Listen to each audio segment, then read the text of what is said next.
Хей, всем привет! Сегодня бы я хотела рассказать, как забрать яйцо дракона. Вначале мы просто должны нажать на него. Оно улетает, телепортируется. И вот оно лежит. И мы должны взять простой поршень. Хотя разницы нет, липкий или простой.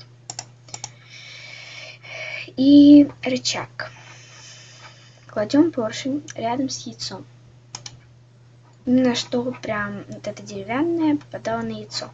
И около поршня делаем рычаг.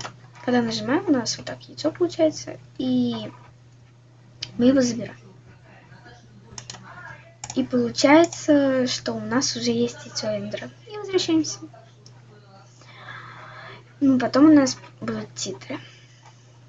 Спасибо, что посмотрели меня, что научились чему-то новому. Всем пока!